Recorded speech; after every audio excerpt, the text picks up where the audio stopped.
Hey, everybody. Really excited for this chat today with a real industry insider and modern marketing leader who operates at the intersection of strategy, brand, revenue, and transformation. Megan, how are you?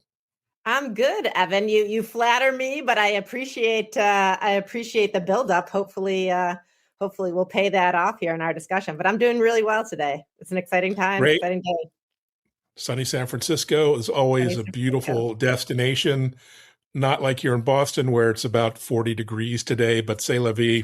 What are you going to do? So I've followed you and your journey, your career across a few different roles. Maybe you could introduce yourself, a little bit about your bio and background, and what you're up to. Yeah, absolutely. So, Meghan Keough, I've been in the tech industry for north of 20 years at this point, Mm. and I've taken a little bit of a different journey perhaps than some. And so I actually started as a technology consultant, which, as you well know, Evan, is actually playing a bigger role in my being a CMO right now than I would have thought, just sort of given the transformation that's occurring inside of the MarTech stack today. It's an interesting background to draw upon. But I've really been in a series of go-to-market positions, most recently as CMO at C1. But I've also held application strategy roles at Oracle, product marketing at Siebel, corporate and product marketing at 8x8, where I helped to reposition the company to go up market, and really look at the role as it's kind of continuing to evolve and to change and to shift, and to really drive more of the go to market motion for organizations. Brilliant. Evolution versus revolution. That might be the question at hand. And I I love love. how you describe yourself on your LinkedIn profile as a business first CMO. Um, I've never had an operating role in marketing or any kind of marketing related. I've always been in the business side, sales and biz dev, and that sort of area. So I kind of interested in that philosophy. What does that actually look like in practice? Yeah, absolutely. So, I mean, I think that the first thing, and maybe this just sounds basic to people, but I think you really need to ground yourself in the business. And when I say that, what I mean is really like the numbers of the business, not just inside of marketing. And so I do think that, in today's day and age, obviously pipeline and pipeline generation is critical, but understanding the not only like the cost per pipe by source, but also win rates, understanding the business dynamics in terms of, to your point in your experience, right, the different sources for demand, understanding the buyer journey. A lot of these pieces, they sit inside of marketing, but you need to understand them not at the top, just at the top level, but then also from a margin impact perspective. And so I do think just the sheer kind of getting your arms around the numbers of the business, and where as marketers we can help to push, to help to drive efficient growth, is really critical for marketers today. Ah, great insight. And, marketing traditionally was viewed as a kind of support function. Okay, well, here's your budget, here's your line item, and go deliver whatever marketing does. It's often pretty intangible. But what's the turning point when marketing isn't really a support function, but a true growth driver? Yeah, I mean, I think that this is the crux of a lot of the modern marketers' challenge, where we have probably the most ambiguous role, and at the same time, we also need to lead, but often don't have the authority. Right? We don't have the ultimate control of the number like sales does. We don't have control of the roadmap like product does, and yet we sit between those two worlds and need to shape, the story that we're telling the market, that sales is telling the market and delivering to customers. We're collecting all of that customer and market feedback, feeding that back into the product, and really acting as that connective tissue in a collaborative way that both influences and also reacts and drives, ultimately, of course, it's all about, pipeline conversion rates, the velocity of sales. And so, those are the kind of the key numbers that we're helping to support in my mind. But it's not something that we own alone. Oh, really well said. And if there's one word for 2026 that's continued for a number of years, it's transformation. Everyone's going through transformation organizationally. I don't think there's ever an end to it, but some do it better than others. What's the biggest mistake do you think companies make when trying to modernize their go-to-market or modernize their marketing these days? Yeah, I mean, I think that the key is I mean, there's a couple of pieces, but I think a big part of it is like we're not going to have perfect insight today. Like the reality is that the market is moving so quickly that the best thing that we can do is make the best decisions today, sort of knowing what we know today, and then also be really comfortable with the fact that we're going to need to revisit those decisions. And so that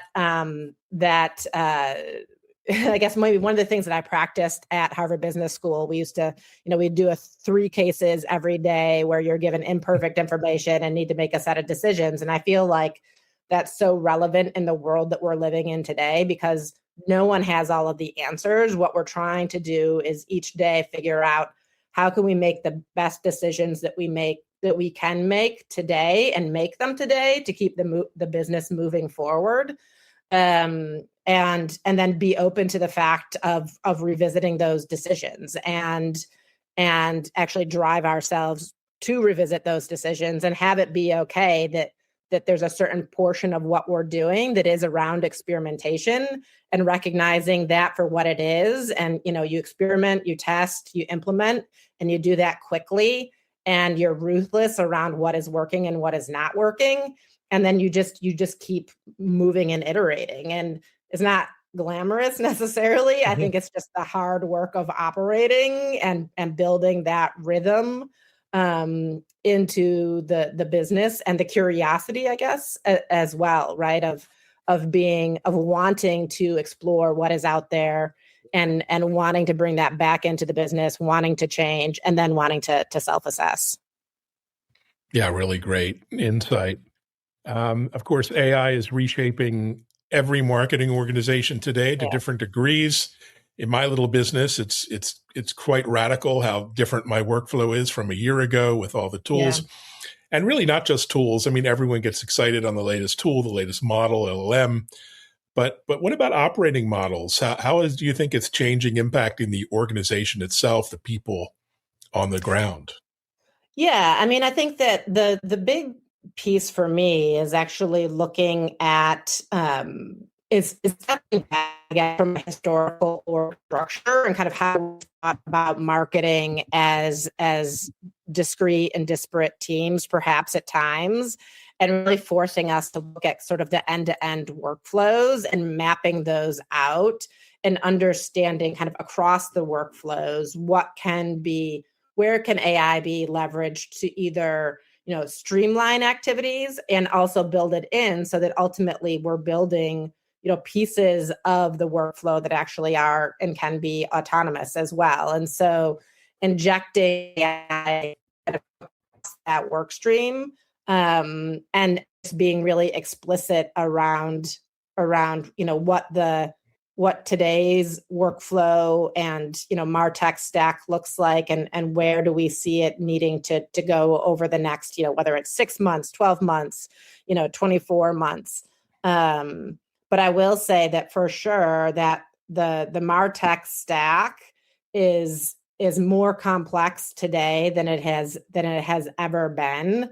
And I do think that we're at a bit of a tipping point there where there's going to need to be consolidation and rationalization in that market. I think it's unrealistic for organizations to have 25 plus different technologies just sitting inside of the MarTech stack. But I think that is the reality of where modern marketing is today, right? There's so much capability, to your point. There's so much capability that then figuring out how do we actually build that in a way that supports an end-to-end workflow and can be supported by a sustainable, long-term, supportable, secure MarTech stack that can grow and scale with the business. I think that is, a part of what CMOs we're grappling with today. Yeah, grappling's the right word. You mentioned experimentation with AI a moment ago. There's so many trials and pilots and science projects happening. But what separates companies who try a lot of these products versus scaling them effectively across the team? What's the magic there?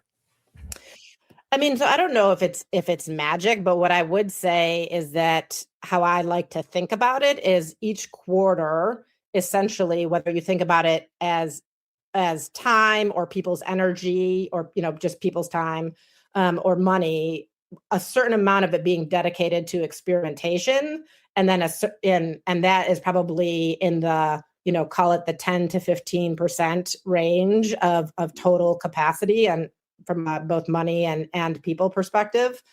That's about experimentation, and then the rest of the energy should be on operationalizing. And so it's about being really really targeted and specific around where are we experimenting this quarter, and having that be a holistic decision, and having a constant, backlog, if you will, sort of from a product development perspective, but a constant backlog of ideas of what do you want to be testing next, and each quarter being really concrete around what passes the bar and what's actually going to go into experimentation like in this quarter.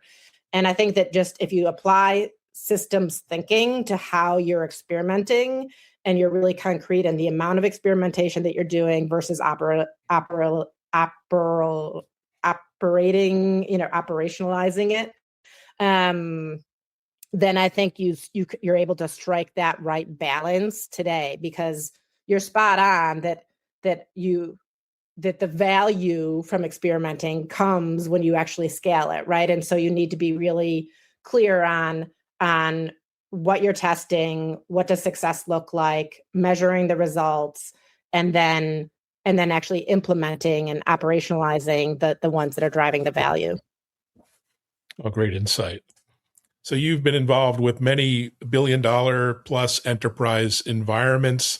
And I've found personally in those environments, marketing tends to be very siloed, separated. There are walls between sales and product and customer success. That's the new buzzword. So much friction. What's your philosophy there around breaking down those silos? Is it culture, or are there other things you can do to kind of integrate more seamlessly across the enterprise? Yeah, I mean, I jokingly, I actually I'm writing about this in an upcoming Forbes article, but I joke that being a middle child between two brothers that were 13 years apart in age sort of ingrained in me early, this bridge builder notion. But I think it is about